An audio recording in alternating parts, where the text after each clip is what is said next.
All right, what is going on, Chiefs Kingdom? Welcome back to another KC Sports Report live stream. I'm your host, Michael Darcy, and today I'm joined by the boys in Lucas Murphy. He hosts the Beat of KC, and Josh Fan. You can subscribe to him at Josh Fan. And we're going to talk some Chiefs Browns. You know, week one of the NFL season is this Sunday. I'm so ready for it. I literally cannot wait. But why don't you guys introduce yourselves first, I guess? Josh, go ahead. Yeah, I mean, you guys know me. I mean, I've been on Michael's channel before, and he's been on mine. I mean, if you don't know by now, you've been living under a rock. So Exactly. I'm Josh, but okay. All right, Lucas, it's on you. I'm Lucas, the Beat of KC. What is going on, everybody? Head on over to Twitter. Give me a follow. Check out the YouTube channel. What's up? Yeah, so make sure you hit that like button too. Yeah. Hit that like button and go subscribe to all of our channels. We also run the Kingdom Crew podcast, which we are going to be heading in more of a full swing direction once we get that thing going. But I also wanted to say, kind of as an announcement, I'm going to try to do live streams with these two guys every Thursday night. And then the hope would be to preview the game Thursday night, and then Sunday or Monday or whenever the Chiefs play a game, to come back after the game, after we get our initial recap out, and break it down with all three of us, because I think that we work pretty well together, and it just gives you three different opinions, and it's more entertaining for the fans. So I want to do that, and I just cannot wait to talk about this game. So with that being said, why don't we jump into it? Like I said, the Chiefs play the Browns week one of the NFL season at Arrowhead Stadium. 70,000 Chiefs fans are going to be rocking this Sunday, and I think it's going to be a pretty good game. But before we get into that, let me read over the injury report. I actually did do some research. Props to me. Odell Beckham Jr. was limited in practice with a knee injury. He's been limited on both Wednesday and Thursday. Jadeveon Clowney has not practiced in the past 2 days with an illness. It's not COVID, but he just hasn't practiced because he's sick. Safety Grant Delpit was limited with a hamstring. Wide receiver Rashad Higgins was also limited with a hamstring. And getting over to the Chiefs side of things, Derek Nottie was limited with a hip. Frank Clark with a limited hamstring. Obviously, Frank Clark is Josh's guy. We all know this. Tyrann Mathieu has not practiced due to COVID, being on the COVID list. Mecole Hardman was a full participant in practice today. He had an oblique injury in the past, but it looks like he's doing pretty well. Willie Gay is on IR. We know this with turf toe. And yeah, so that's kind of the injury report. But initially, before we get into it, what are your thoughts on some of those injuries? I guess I'll go first. I mean, I think all the other ones are pretty minor. I think we don't have to worry about those guys. I think the one that everyone has their eyes on is Tyrann Mathieu with the COVID. So the coaching staff sounded rather optimistic a couple days ago, but now here we are. It's Thursday night.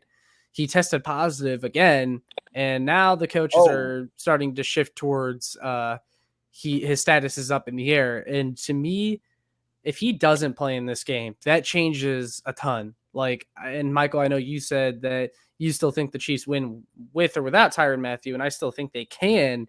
But I think that, I mean, that's a huge shift because Tyrann Mathieu makes that secondary, and that's a young secondary. And without him, I mean, there's going to be a lack of leadership out there. And really, and I don't know if I'm reading too much into this. I talked about it in one of my videos, but Juan Thornhill is listed at second string on the depth chart behind Dan Sorensen. Now, maybe they run 3 safety sets and him being second behind Dan never really mattered. But if that is the case and they're hiding something about Juan Thornhill still, that you're looking at Armani Watts and Dan Sorensen being your top 2. And I hope it works out for the sake of the Chiefs and those guys step up. But if he doesn't play, like, that's a huge concern. Really quickly, I didn't even know Tyrann Mathieu tested positive again. I didn't even know that. You just broke that news to me. So that changes some stuff. But why don't you go ahead, Lucas? Yeah. I think all set aside that he has until right before the game, they said if he tests negative again that he can play. So hopefully that happens. I think the Chiefs are going to be fired up. I think, like you even said to open it up, Michael, the fans are going to be in this game, and I think in my opinion, it doesn't matter who's going to be out there. I think that you're going to be able to send a statement, and we've built this team on depth and having the ability to take on challenges like this. So I do expect them to go out and actually put out a pretty good fight, even on the defense. If you apply pressure and you can get enough pressure on Baker Mayfield, he's going to make mistakes, whether it's the Honey Badger, Armani Watts, Dan Sorensen, or whoever it is. So that's what I'm going to be looking at the most. And I was a little concerned with the Hardman, but it sounds like, he's fine now. And I think that's going to be a big positive for having him back on the offensive side. That's the thing with all these injury reports. It really doesn't matter if a player misses practice until Friday. Friday is where we need to see these players start to play again. And I think Mecole is going to play and he's going to be fine. I wouldn't be surprised if Frank Clark doesn't play. We're not going to get into that too much right now. I kind of wanted to go over some of the stats because I still think, like Josh said, I still think that with or without Tyrann Mathieu, the Chiefs more than likely can win this game. And why I believe this, Andy Reid has never lost to the Browns in his head coaching history. And in the last 16 season openers for the Cleveland Browns, the Browns are 0-15-1. They have not won a season opener for the majority of my life.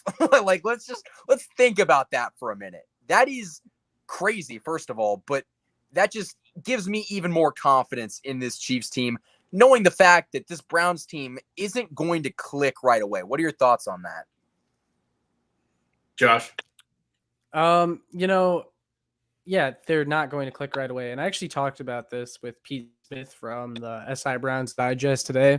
And he mentioned how he really wishes this game was later in the season because the Browns, he doesn't think this is going to be the Browns. And you can say the same thing with the Chiefs, though, too. Like, both these teams are probably not going to be the teams that they are in week 8, week 9, week 10. They're both teams that made a lot of changes this offseason.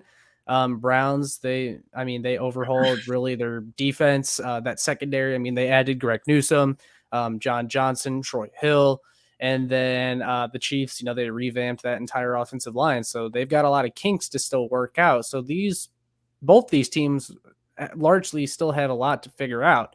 But one thing that I will say, and I mentioned it in my video, is that the Chiefs, with their offensive line and the changes they made to it, I think we're going to see a completely different offense that we've never really seen with Andy Reid before, because they're capable of so much more now that you really can't go off last year. Like, you can go off last year, I feel like, with the Browns a little bit, and their defensive coordinator's name escapes me at the moment. I mean, he largely is probably going to still give you a lot of what worked in that AFC divisional round game. But really, I mean, the Chiefs, who knows? They could come out and they could run it down the Browns' throats, and they don't even expect it, because they're capable of it.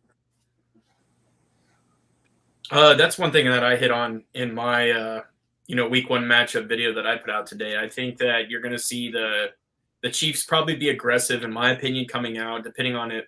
We always like to defer till the second half. But I would like to see us go up quickly, maybe 7-14 points.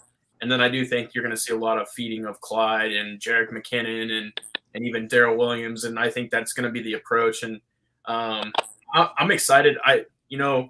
The biggest thing for me is going to be watching our corners handle their receivers, because, I mean, we've said it time and time again. It doesn't matter which live stream video it is. They're going to be going up against some very talented receiving groups this year, and this is number one of many. So if Odell actually comes out, because I've seen him in practice, man, he looks phenomenal, and he's cutting his routes. He's doing everything he's supposed to. We know Jarvis Landry's the same way. Austin Hooper and Njoku's coming there. So they got a lot. And so it's going to be interesting to see our corners. And like you said, if the safety position is a concern, Dan Sorensen's going to be expected to cover Austin Hooper and Njoku and keep on them. So that's going to be my biggest thing to look at. And they really did revamp that defense. You guys hit on it enough, but man, their defense looks solid. And when you have had multiple first round and second round picks, and you've constantly are addressing the secondary, eventually you're going to start to hit and connect, and adding in some veterans. And Josh hit on those. you're talking about Troy Hill and John Johnson and those types of guys. Like, those are good players that you're adding to this group. So super, super excited to see this matchup. I think it really is like that head-to-head matchup. Like, it could go either way. I hate to say it, but that's the honest truth. Yeah. I mean, one thing that I don't think is going to have any issues on Sunday is the Chiefs offense. The Chiefs offense is really, really good, man. I know that's not really groundbreaking or earth-shattering. That's pretty much the obvious, but seeing it in person in that third preseason game, the Chiefs had 2 drives with their starters, and the Vikings first stringers could not stop anything they threw at him. Whether it was Jared McKinnon running the ball, whether it was Patrick Mahomes hitting his receivers, they had no answer. And I would almost go as far to say that the Vikings, well, they were better defensively than the Browns in the past. I don't know if that's the case anymore, but I think this Chiefs offense is going to be electric. We're going to get to see the actual playbook. I mean, this is what Andy Reid's just been hungry for all offseason. He's probably been sitting up in his room drawing plays for 6 months. I'm sure that he is eager to get after this Browns team, and I think this offense is going to be on fire. I would not be surprised if we saw a pretty healthy dose of Clyde Edwards-Helaire and Jared McKinnon in the beginning, just to kind of take some of the pressure off Mahomes. And then once the Chiefs kind of pound the running game and the Browns start to adjust for that, Patrick Mahomes is like, hey, I can throw the football pretty well. And so he does that. But honestly, I think that the biggest concern that I have personally, and I want to get your thoughts on this in a minute, it's the linebacking core. I think that Nick Chubb and Kareem Hunt could eat us for breakfast. I think that Ben Neiman could be the equivalent of a Girl Scout being out there in the linebacking core, and you'd see the same result. I think it's going to be pretty ugly when it comes to that aspect, but hopefully I'm wrong, but I can kind of see Kareem Hunt and Nick Chubb going for 100 apiece. I would not be surprised. Yeah, it'll be tough, but here's the thing. Willie Gay, what he brings that none of the other Chiefs linebackers do is the sideline to sideline ability, and also Willie Gay's on covering IR, running backs bro. out of the backfield. Willie That's what I'm Gay's talking on about. IR. Is he's not? Yeah, Oh, I know. yeah. I'm saying that he's not going to be in the game, My so bad. he's not going to bring that. Yeah, no. So Willie Gay, what he has that none of the other Chiefs linebackers have is that sideline to sideline ability, potential in coverage, covering running backs out of the backfield, and I think the Browns will use their running backs out of the backfield a lot in the passing game. So now that he's gone, they don't have that. But if we're just talking strictly running between the tackles and those getting handoffs at the line of scrimmage, I'm actually pretty confident without Willie Gay. Reason being, they've beefed up the defensive tackle room. I think Chris Jones is best as a run defender at defensive end. Jaron Reed, he's got the tools to be a really good run defender. He's a little beefier than Chris Jones, so him and Noddy in the middle, I mean, that's a stone wall right there. And Hitchens and Bolton, assuming that he plays some too, those are guys that are good downhill.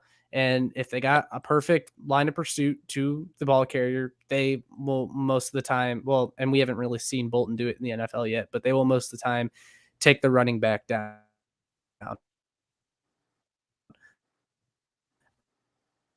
What are your thoughts? Rushing attack is easier said than done in the league, but I do have confidence that the Chiefs can hold it back. Okay. For sure. I agree with you, Josh. I think, I think you're going to see a little bit more of Bolton than you will Neiman, just my opinion. Maybe they do stick his veteran presence out there, but I think in the situation, you do understand they have Kareem Hunt, Nick Chubb. Nick Chubb's obviously the ground and pound back. Kareem Hunt can do it, but it's more of the versatile, can catch and do everything else. So I expect the linebackers to be okay, just because of that upgrade in the front seven. And, like I keep saying, if you can apply pressure and put pressure on Baker Mayfield, and by doing that in a couple of ways, honestly, if the Chiefs start to get up regressively in the score, then you're going to force Mayfield to throw the football, which then, your linebackers aren't going to have to necessarily be that downhill. They're going to be more in that zone coverage and doing things like that. So that will then cause Mayfield to throw the football. You're going to be applying pressure from the defensive ends and things like that. So that's what's key for me. And that's why I keep bleeding back to to the secondary. I just think the secondary is going to get a lot of looks this game, and I just think it's going to come down to the rotation of those guys too. How much play does DeAndre Baker get? Is Mike Hughes your true slot guy, or is he going to be a rotational piece on the outside? How good is Travarius Ward going to be going against? I would assume he's going to go against Odell, or maybe they stick L'Jarius on Odell. Needs probably going to be on Odell. That's what I would think, but maybe it's just going to be interesting to see those rotations and that type of thing. Yeah, and honestly, last year going into the playoff game, because I forgot to even mention, this is a rematch of the AFC divisional round from last year, which Chad Henne did his thing, and the Chiefs pulled it out when Mahomes got hurt. But honestly, the Browns probably would have won that game if they stuck to the game plan of run the ball. Like if they would have ran the ball with Kareem Hunt, Nick Chubb, and we saw it, I think it was in the third or the fourth quarter, Kareem Hunt got that touchdown, and I started to sweat a little bit because it seemed like they were going on longer drives and running the ball, milking the clock, and then they kind of went away from it. And I think they put the game in the hands of Baker Mayfield, and it didn't work. So the question is this going to be a Kareem Hunt and Nick Chubb just ground and pound game?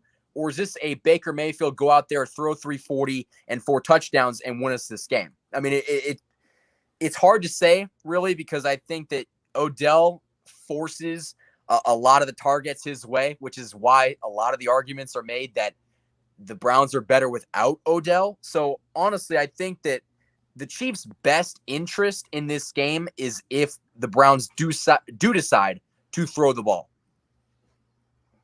I think I have to go real quick, Josh, because I think you kind of answered it from the Chiefs side and you answered it for the Browns side. I think that they initially start the run and get the motor going just because Baker Mayfield is on the road in Arrowhead. I think that there's a chance they break the record for loudest stadium, but that's just my thoughts. But coming off of a COVID year too, oh my goodness. And so with that being said, I think that they're going to look to run the football early because they're going to try to take that pressure off of Baker making throws and maybe doing a couple 3-and-outs right away. So I think that's what's going to be interesting to see their game plan. And it does go along with Willie Gay being out. Like, I do think that they will target that a little bit.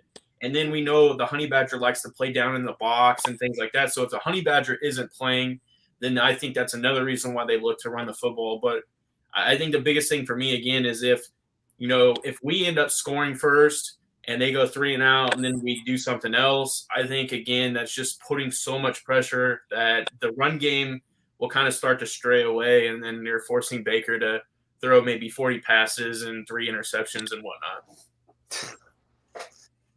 That's always been one of my biggest questions about Baker is, does he have the ability to strong arm his team to victory like we've seen Mahomes do so many times when they really need him?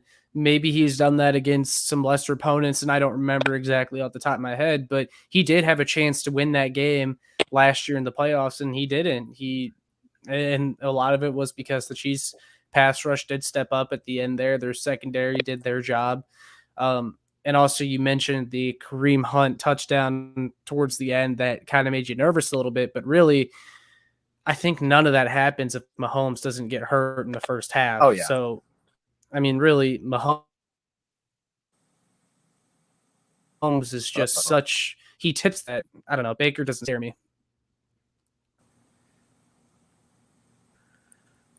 Darcy, go ahead. Okay. I kind of lost track, but so honestly, I think that this game, now that I'm thinking about it, has a lot of significance to the future of the season. Like, I think the Browns are going to be a really good team this year, and I think the Chiefs are going to be a really good team this year. And a week 1 game usually doesn't mean much in the grand scheme of things, but this could be for the first seed in the AFC. We don't know how it's going to play out, but I mean, is it going too far to say this game is a must? Well, every game's a must win, but this game means more than a lot of the others. I think me personally, I would say now, yes. And the reason is because of some of the situation that's going on in Baltimore. There's a lot of question marks around the receivers. Marquise Brown is going to have to be the one. Sammy Watkins has been injured. They go draft Rashad Bateman. He's out with a groin injury. And every running back that they have on the roster is tearing something. So I think that pushes them down more and puts a lot more pressure on Lamar, which then in return, if Baker and the Browns can go out and just perform like they did last year, that puts them towards the top, and that makes it a little bit easier on them. So I do think that this game is becoming more significant with the injuries that are going on in Baltimore.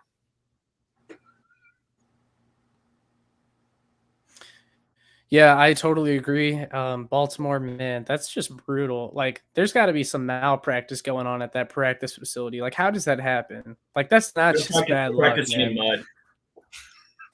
Yeah, I mean, seriously. But yeah, I think this game is pretty high on the spectrum of importance because this is a team you'll probably see later down the line. There's going to be seeding implications,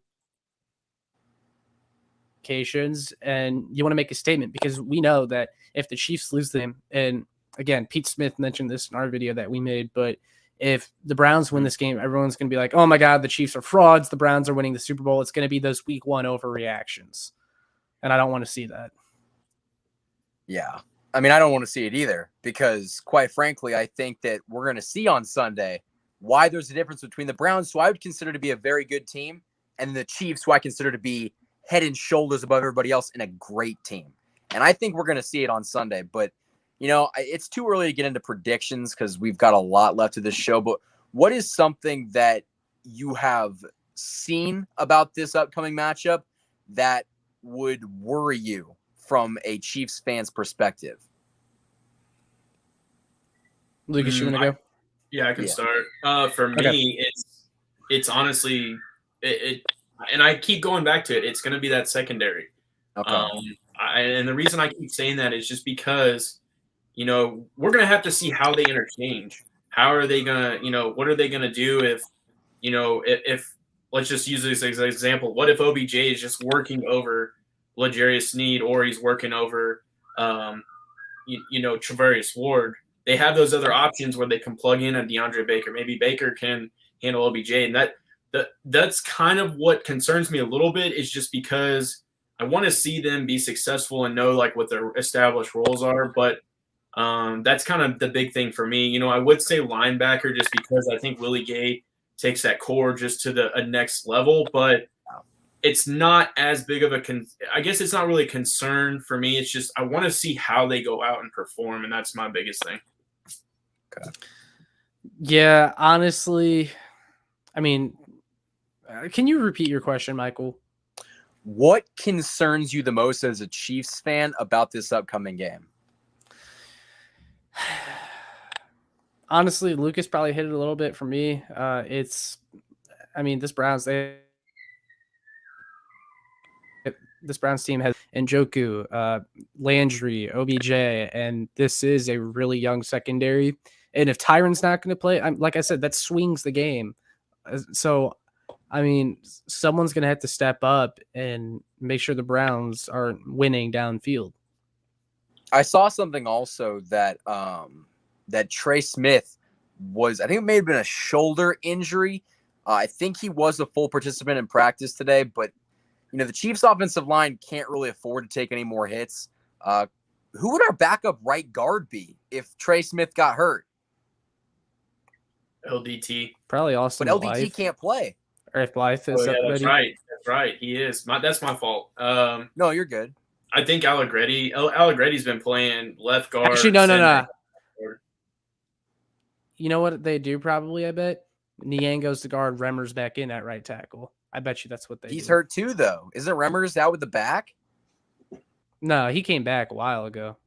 Mm-hmm. Oh, okay. Well, for the good of the team, he's not starting, which is a good thing. But yeah, honestly, I think the offensive line is going to be something to take a look at. And I can't wait till we have some actual film to look at to like actually diagnose this team and give our overreactions and just everything that comes with an actual game. Because we've been going around in circles about this offensive line all offseason. We've been going around in circles about the linebacking core, the defensive end. We're finally going to have something to talk about, which is really exciting. I could not agree more. You know, go ahead. Yeah, no, I was just going to say a conversation that we're going to have at some point in this episode is Who's going to be inactive for this game? Because I've been thinking about it a lot, and I was looking forward to bringing it up to you guys. But we were excited that they kept 4 tight ends. But I think it's actually pretty unlikely that all 4 of them dress for this game. And I'm going to be devastated if I hyped up Jody Fortson all year for him to make the team and they just make him inactive like they did with Ricky Seals-Jones. Like, I'm wondering where the inactives are going to come. I'm wondering if DeAndre Baker is maybe one of those inactives for this first game. You know, I'm looking around and not everyone's going to be able to play.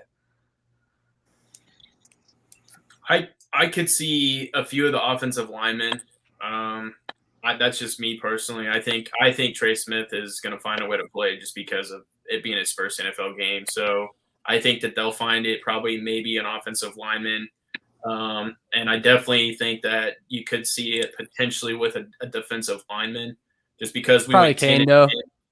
Yeah, just because we went 10 and 10. I don't think any linebackers. I think Dorian O'Daniel will definitely be active, and every safety. If the Honey Badger's out, then yeah, you're definitely gonna need every safety you have. So, Oh yeah. I don't know the cornerback spot. Like it's just gonna be one that you pay attention to for so many reasons. Because if they do go inactive with DeAndre Baker, I mean, you're putting a lot of faith in what you're putting out there, and you believe what you're putting out there. And I'm not saying I don't, because I think I've been hyping the secondary up, especially the corners, all off season. Like I believe that they're going to be one of the best groups. So I just think that that's going to be a big thing. I almost wonder if Frank Clark's inactive. I wouldn't be surprised if his hamstring doesn't go away. I know that'd make Josh really happy, but yeah, who cares? I mean, he got shut down by Kendall Lamb last year in the playoff game. So if he's dealing with a hamstring injury, what makes you confident that he's going to be effective in this game anyway? I mean, what about Alex Okafor too? I mean, he's been injury prone, and I think there's some questions around him being fully healthy. Like maybe he's one because you've been rolling Dana, you got Chris Jones kicking out there. I really think you're going to need as many D tackles, so I could see it being a DN. So, I think that maybe Okafor is one that could be inactive. I almost wonder, and going over to the secondary really quickly, we talked about Mike Hughes possibly being in the slot. But, last year, if I'm correct, L'Jarius Sneed played a lot of snaps in the slot, and he was an effective slot corner. It's a big difference going from the inside to the outside. Some say it's easier, some say it's harder, but what if L'Jarius Sneed isn't as effective as a X corner than he would be a slot corner? Like that's my biggest concern. If he doesn't take that leap, we're kind of screwed. I think that he will because the Chiefs are pretty confident that he will, but Mike Hughes is a guy that I think could be good in the slot, could be good on the end. It's really just a matter of where should you put L'Jarius Sneed, because he was so good in the slot last year, but you might need him to be on the outside. What do you think? Well, let's go with Josh first. And he did play outside a little bit last year too. And when he did, one of the times was against Keenan Allen of the Chargers, and he held his own. And I was really impressed. L'Jarius Sneed is just one of those guys that just rises to the occasion, whatever the Chiefs ask him to do. And I don't think there's going to be any issues. And his athletic ability is off the charts. I think his transition to the outside, assuming he plays most of the snaps on the outside, his transition is going to be seamless. Okay. Man, I think there's just so much that's going into this that it's just going to be incredible. I think he answered most of it. I've hit on it. I feel enough. So I'll let you ride, man. Okay. And what thoughts on Armani Watts possibly starting this game if Tyrann Mathieu does not play? If he starts, then that means the Chiefs are confident, and I'm going to be interested to see what happens. Okay. I wouldn't be surprised if that's the case. Then you get a call up from the practice squad, and I can see Devin Key coming up. I'm just going to be real. I think that there's a chance that happens, because I still think you might need another safety if he's not healthy. I think he finds a way. I think it's just, I don't know what he's going through. I haven't had the pandemic. I haven't had, COVID. I don't know what he's going through. And if he's still testing positive, maybe he does have some pretty severe symptoms. But I just could see him, if at all possible, if he's even 75% getting out there and just balling out because it's, the first game of the year and they can interchange him. And, we talked about it multiple times where leadership can be demonstrated on the field. And I think this is a perfect prime example of having to have leadership on there. He's back there kind of directing people, tell them where to be, things like that, if they're not in the right spot, or maybe he sees something and tells somebody to go somewhere, where an Armani Watts may not be able to do that. And I think that's one of the biggest things. So, yeah, that's all I got for that. I just now thought of this. Think about, in a weird way, how fortunate we are that Tyrann Mathieu could only miss week 1. I'm thinking about it now. I've heard a lot of people talk about how the COVID precautions and everything going on in the world is really going to be different this year than it was last year, which is kind of confusing because last year was the height of the pandemic and everything was going on. But now with full attendance in the stadiums, it seems like more players are testing positive. Last year, I don't think we had a single Chiefs player test positive. At least to my knowledge, I don't remember that happening. So that, they don't. Go ahead. They didn't disclose it all the time. Like, they had guys that went on the list. Like, I remember McCole went on the list at least one time. I mean, I think they did have guys that probably did or probably had it at some point. It just went undetected.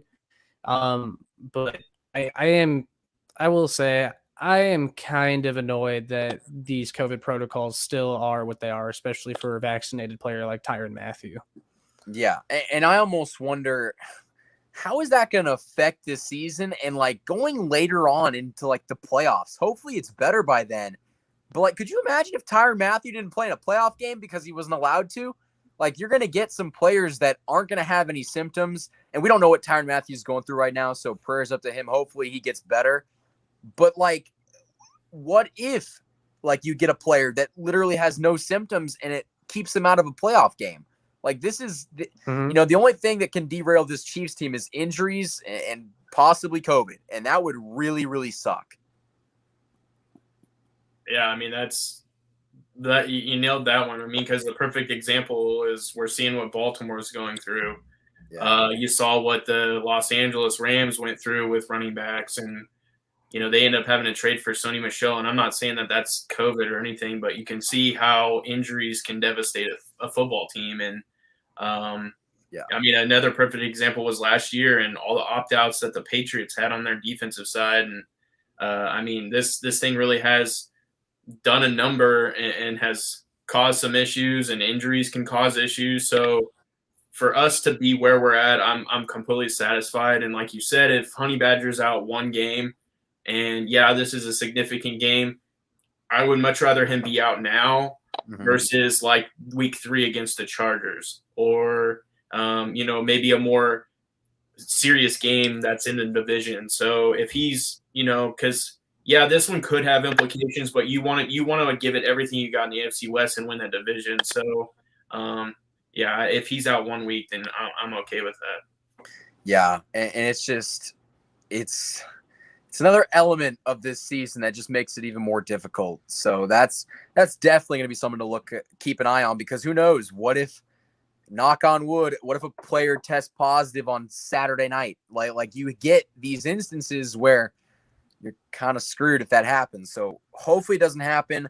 I don't really know what the precautions are like this year because it's changed a little bit, I'd assume. But nonetheless, it's going to be something to watch for sure. So with that being said, I guess we can go into the prediction side of things, unless you guys have anything to add or a question that we could talk about right now. I don't have anything. I got everything out. So okay, well, why don't we get into the predictions?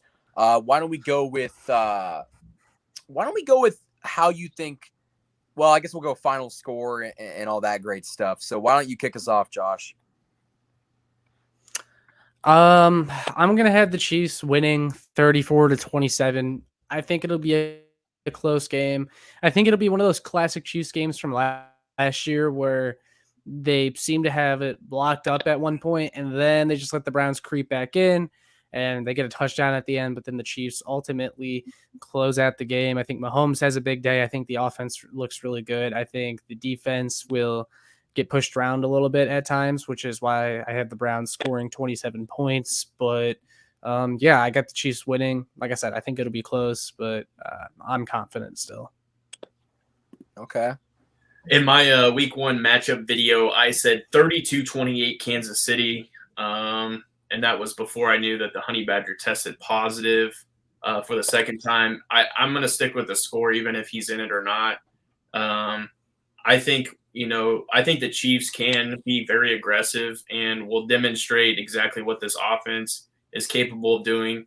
It's just going to be, can the defense hold on and apply pressure and do what they need to do in order to hold it on? And I think that happens. But yeah, I said 32-28. Okay. Josh, I'm around Josh's number. I think that it's going to be a pretty high scoring game. And if our defense is just gone, like Tyron doesn't play, Willie Gay is not going to play. And I wouldn't be surprised if Frank Clark doesn't play. Not saying that Frank Clark's going to have some monumental impact, but your defensive guys are going to take a hit, and that could lead to a lot more offense on the Browns side. So I could see the Browns putting up 28 to 31 points. And I think that the Chiefs, I'm going to say the Chiefs put up 35, but I wouldn't be surprised if the Chiefs put up 42 points. I think that the Chiefs are going to come out in this game. I think the Chiefs are going to come out in this game like they kind of did in the second half of that Texans game in the playoffs a couple of years ago. I think that they're going to be so amped up to be in front of fans again in a NFL game and during the regular season. This offense is going to be electric. And I will say real quick, the Chiefs, they're the type of team to respond to outside noise whenever they hear it, because they see a lot of this stuff that goes on Twitter and stuff. And there's people, I don't know if you guys saw, there's someone yesterday from Browns Twitter that said the Browns are more talented than the Chiefs. They have a better roster. And then what's his name from Pro Football Talk had the Browns winning the Super Bowl in his bracket. And I think some of the players on the Chiefs, especially Mahomes, they see this junk out there on Twitter, and most of the time he shuts them up real quick. Like we saw it with the Ravens whenever he absolutely demolished them, and they put Lamar ahead of him in the rankings. And then what Lucas is doing now, counted to 10 when the Bears picked over him. So I think, I could totally see that happening, Michael. I want to be more conservative with my answer going 34-27, but I sure would love to see them go for 40 plus. I would not be surprised. I think my prediction, though, is going to be 35-31. I think actually with the video that I recorded with Josh Briscoe, which is coming out tomorrow, by the way, so stay tuned for that. But I think I said 35-28, somewhere around there. I think that it's going to be interesting to see how our defense plays as well as with their defense, because their defense wasn't very good last year, especially on the back end. And our defense was pretty good, I would say. But it's also week 1. These players haven't hit like for real in a long time. Like that's always something that you kind of have to take a look at, is how are these players going to be tackling? Because I kind of use the first few weeks as a grace period, because I kind of expect them to have trouble tackling in the beginning. And with all the injuries and you add it all together, I wouldn't be surprised if this game, both teams put up at least 35, but I could also see it where the Browns offense comes out kind of flat and they don't put up as many points, and the Chiefs offense comes out and just blows them out of the water. It's just like, I can see this being a field goal game, but I could also see the Chiefs winning by 2 touchdowns. There's really no in between. And that's why I think it's going to be a good game. I definitely don't think that the Chiefs have this game in the bag. It's going to be interesting. It's going to be fun. But give me the Chiefs, let's say 35-31. And depending on what time you ask me, I would not be surprised if it was 42-31. My personal thought on that is just because I think we know how Andy Reid likes to, depending on how much of a gap he creates, he likes to put it into almost autopilot, and we get, the handoffs, and then we're going 3 and out, and that chance of them potentially coming back and making it closer than it should be always seems to happen with Andy Reid. So that's why I think they don't just explode and go all out either. I think if they realize that they have a comfortability then they're not going to keep exposing the plays in their playbook, and they're just going to kind of go almost dumbified, and we might see some screens, some quick dump offs, and things like that. So I want to be with you. I want to say that happens. If it's a shootout, then I would agree. But I think that once if we get up like 21-7, that's where I see the coasting going, and autopilot coming in, and that's where that will go. Or just depending on how this happens. I don't personally think it'll be a blowout just because of the injuries we've talked about. But that's just why I want to say it, but I just can't. Why don't we play the over-under game? Well, actually, before we get into that, really quickly, do you think the Chiefs start out ahead or do they fall behind? Let's go with Josh first.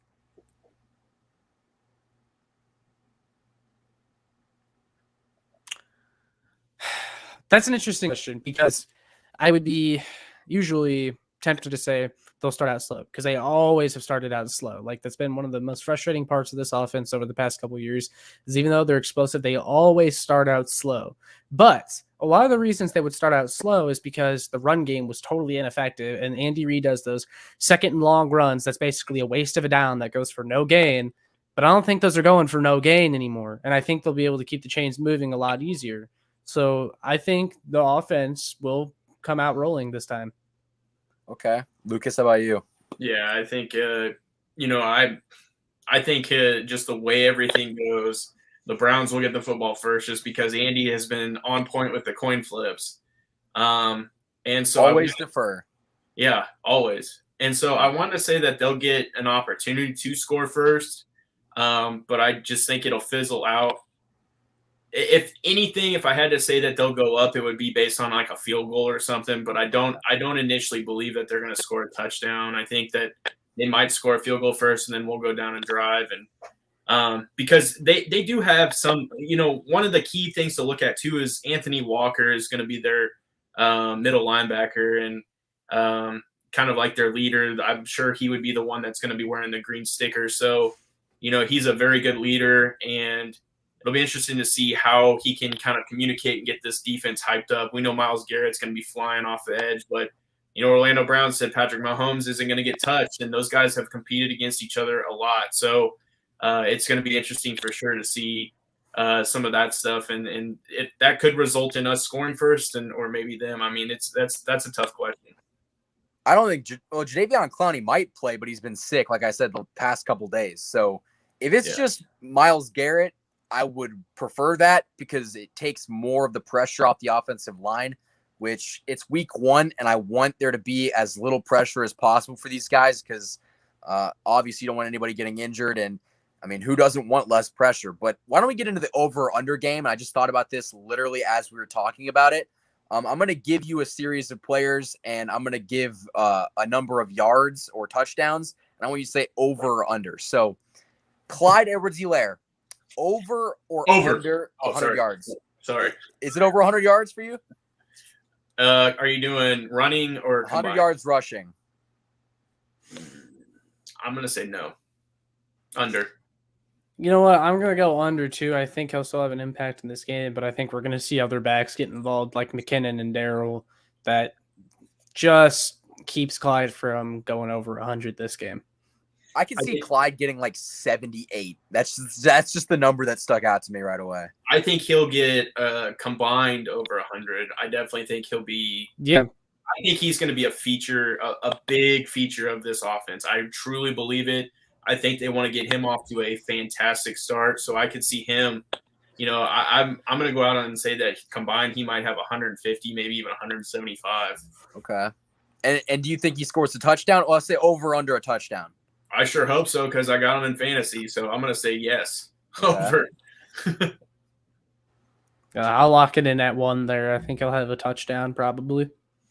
Okay. I'll give him a touchdown too. I think it would probably be a receiving touchdown. But the next player, Patrick Mahomes, is he going to have over or under 400 yards and 3 touchdowns? It's a big number, but I think it's possible. Go. Under. Okay. Over. Okay. So why don't we go with Lucas first? What do you think his stat line will be? I do think, we've all agreed that there's a chance he can break some numbers and make some historical things. I just think that they're going to want to, like I said, feature Clyde. I think that they want to ground and pound at some point. I agree with the touchdowns. I don't agree with the yards. Okay. So if I would have said like 300 yards and 3 touchdowns, you've been like, I'd say money. Okay. Yeah, I think my honest prediction will be like 315, 320 for, I would say, 3 to 4 touchdowns. Okay. And Josh, real quick too, I can even dissect it and say 3, maybe 2 passing touchdowns and a rushing touchdown for him. Because we know like there's times where he likes to, do the quick shovel fake and a couple of those, and then just runs in the end zone. So could see that happening as well. Okay. I mean, I'm so back and forth on this, but I'm going to go over because while the Browns secondary is probably one of the best, if not the best secondary the Chiefs will face this year, and definitely one that I think Mahomes could struggle against, if this offensive line performs like we all think it can, I mean, those guys can only blanket the Chiefs' offensive weapons for so long. And if Mahomes just has that much time, I mean, we saw even last year with that beat up offensive line, he was tearing up the Browns before he got hurt. Like, he was amazing before he got hurt. I think the Chiefs would have scored 30-something, 40 in that game if Mahomes never got hurt. So I take the over. Okay. I'm gonna take the over. I think it's gonna be interesting to see. I definitely see him throwing the 3 touchdowns. But I could also see him capping out at like 345 yards passing. We're gonna have to wait and see, but I would not be surprised either way. But lock it in 3 touchdowns. 3 touchdowns are coming. Which, real quick, yeah, it's amazing how accustomed we've gotten to Mahomes just having 300-yard games. Like a lot of quarterbacks, they don't have a ton of 300-yard games, but Mahomes, we just kind of expect him to go out there and routinely throw for at least 300 yards. That's the mark of a great quarterback. That's just what he does. The next player, Travis Kelce, over or under? Did the Cowboys score, Lucas? Hold on, I want to ask. CeeDee Lamb. Okay. Nice. Yeah, so Brady just annihilated their defense, drove down. Antonio Brown is getting feasted. He's literally eating this defense, and then Dak's looking good. Dak's back. I'm by no means a Cowboys fan, but yeah, it was a beautiful pass by Dak to CD. So what's the score? 7-7. Okay. So anyway, Travis Kelce, over or under 110 receiving yards and 1 touchdown? You said over 100. Over 100. Over 110. I'm gonna go under. I'll go under. I'll say he has a touchdown, but I'll go under on the yards. Okay. And what do you think he's going for the yards? Like 90 something? 90 something, yeah. Okay. Probably. I would say in the 80s. I think that here's my thing. I think with Fountain playing, with Pringle playing, obviously, Tyreek Hill, Mecole healthy, potentially rolling 4 tight ends, I think you're going to have to figure out – they're going to have to game plan and really kind of figure out who they want to double. If they want to double Travis Kelce by using the safety or even a linebacker, they're going to have to figure out if they want to double down on Tyreek Hill, which then frees open some of those other guys. I think for me, that's why I don't want to quite go over just because of that. I think that he's going to have an Aaron Rodgers type game where, I mean, Andy Reid might catch a pass. That's what I feel like it's going to happen. So I think you're going to see a lot of different people catching the football. I think the plays are going to be coming from literally the back of the binder. And I think they're going to give it everything they have. And so I could see even Fountain catching like 3 to 5. I could see, Hardman potentially going off for like 80. Demarcus Robinson could catch maybe for like 80. So I think I do agree with the fact that Travis Kelce will score a touchdown. I just don't think he's going to get the 100 this game. But again, he is from Ohio. We know that he would love to just give it to the Cleveland Browns and take it to the Browns. So I'm definitely saying there's a chance, but I think you have to kind of set that to, on the side, and you just got to win the football game. So we'll see. I'm going to go with the over. I think he's going to get I can see him going for 112 and 1 touchdown, maybe 2 touchdowns, but I would not be surprised if it was under 2. The next one that came to me, Tyreek Hill over under 100 receiving yards. Under. Interesting. Okay. I'll go over for the Tyreek Hill 100. Okay, I'm going to go with the over 2. I think he barely cracks 100. And the next player, I want to get your thoughts on Mecole Hardman. We're going to go Mecole Hardman over or under 50 receiving yards. Over. Yeah, I'll go over too. Something tells me it's going to be under. I could see Byron Pringle going off. I would not be surprised if he had more yards than Watkins than Hardman has. But yeah. So wait, we got both of you over? I said over. Okay. Yeah, I think we'll go over 50. Although one thing I want to mention too is Dave Tobe said that he hasn't decided if Hardman or Hughes is going to be the starter at punt returner. The depth chart had Hardman, had Hughes at punt returner. You've seen enough of Mecole. Just make it Hughes. He was clearly the returner preseason. Yeah. Hughes is the best returner on this team. I think he's even better than Byron Pringle, and that says a lot. But yeah, I think Hughes should be the return guy. Let's see, who else do I wanted to go with? With this last player, I'm gonna go Demarcus Robinson, and not yards, because God forbid he puts up good numbers. Let's go with targets. Over or under 5 targets? I'll lock it in at 5. Okay. I'm gonna say. I'll say under. I think because I do think that you're going to see your fair share of Travis Kelce and Tyreek Hill for sure. I personally feel that they're going to be looking at. I do think that they're going to look Hardman's way, and I do think that you'll see a decent amount of Fountain. Me personally, Really, I really do. I think that because he's a bigger receiver, he's willing to do those slants and go over the middle, even the hook, the hooks and things like that. I think Fountain has a chance to do something special, and I could even see maybe Noah Gray getting a couple catches, and those are the types of things where you get into the red zone, and we saw in the preseason Blake Bell catches a touchdown. That's a perfect example of kind of what I'm talking about. I just think that there's going to be, we might see Tyreek snap off. We might see Travis Kelce break one off. But I think that you're going to see some of those guys. I think Pringle could potentially have a touchdown just because, he's worked so hard and you see it. And so I think that's what's unique is I do think that they're ready for the season, and really anybody can feast in this game. I'm not going to lie. I don't think Maurice Fountain, he might suit up. I don't think he sees the field very much. Maybe not at all. I mean, maybe I'm wrong, but I just don't think they're going to give him all these targets and that much looks when he's just barely made the team off the press. I mean, I guess you could ask, or you could say that he didn't just barely make the team, but usually it's pretty typical that practice squad guys that get the call up and make the team don't get huge impacts and hitting huge looks right away. That's why I'm not predicting Jody Fortson gets a ton of looks. I wouldn't be surprised if Jody Fortson doesn't touch the field remotely. Sorry, Josh. Those are guys. Yeah, I know. And no, it's okay. I agree with you, Michael, even though I don't want to have to agree, but I think those guys, they're still going to take some time.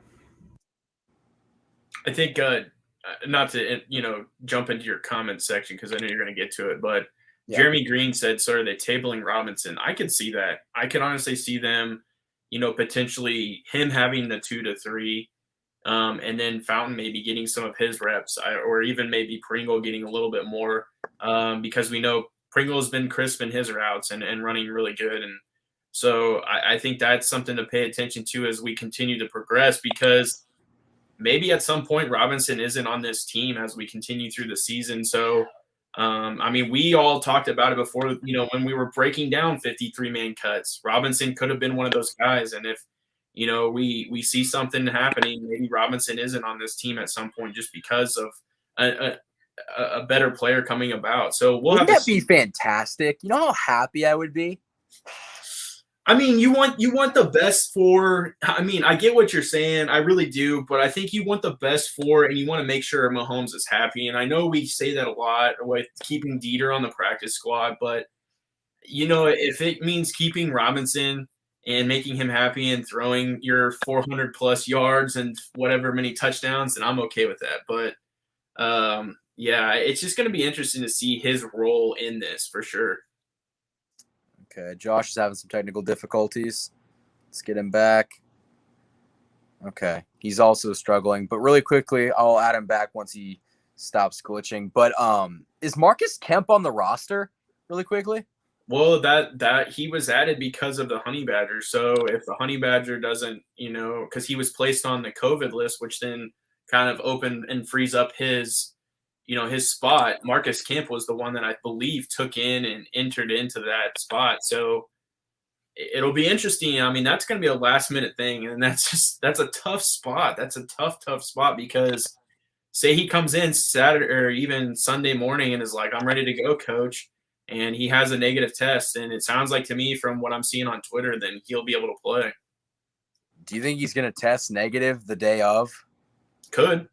I mean, you have to have 2 negative tests. So I really think that there's a chance that he could on Saturday and he could on Sunday because so today he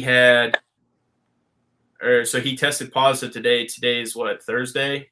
So yeah, he has to either get Friday and Saturday or he has to get Saturday and Sunday. Okay. Well, that'll be interesting. I wish I could get Josh's opinion on this, but if you guys have watched any of the Kingdom Crew podcast, one of the recurring themes is that Lucas always gets booted at one point, which it hasn't happened yet. That's because I used my computer. I didn't want that to happen today. Okay, I was gonna say, don't tempt me. I'll boot you. But either Lucas gets booted or Josh's internet has a stroke. So it's just kind of like a creative balance of just working through it all. I don't know if you saw, I tried to make sure that we didn't really address it in the moment, but yeah, it's a progress over here, folks. We're working, trying to make it so everything's perfect. But yeah, so hopefully he comes back. He left the studio, so once he gets back, I'll ask you guys the final question, then we'll wrap this up. But I do want to say, if you haven't already, follow the show on Twitter. That's at KC Sports Report. Instagram, that's KC_Sports Report. I have been updating you guys with kind of things going on in my life and as well with the Chiefs. Got to get KCSportsReport.com working soon. My head editor, Lucas, who I haven't actually told him about the role yet, but hopefully he does that for me. But yeah, I got to get that going. Yeah, man, that'd be sick, man. I'm waiting for that to drop for sure. I'm excited for your Briscoe interview too. Briscoe's a good dude, man, and really looking forward to seeing what you guys talked about for sure. It's crazy because when I was telling him, I was talking to him, and I was just like, yeah, I'm only 19. He goes, dude, I could be your father. He's 7 years older than me. But it just kind of shows you that a lot of the guys in the industry right now are really, really young. Briscoe's not an old dude. He is fairly young, and for him doing what he's doing, it's very inspiring because it's just I want to be in that position, and hopefully one day I will. But right now it's the YouTube grind. And over the summer, I kind of took a little bit of time off, and I didn't really make a ton of content. I know you were grinding really, really hard over the summer, but we got a lot of stuff to talk about this season, and I'll make sure that I'm here to do it for sure. Yeah, man. I think one thing that I was excited for, and I really honestly, I don't have a whole lot of views on it, but I was beyond excited to make the video, was what I'm going to start doing is a week-to-week NFL prediction.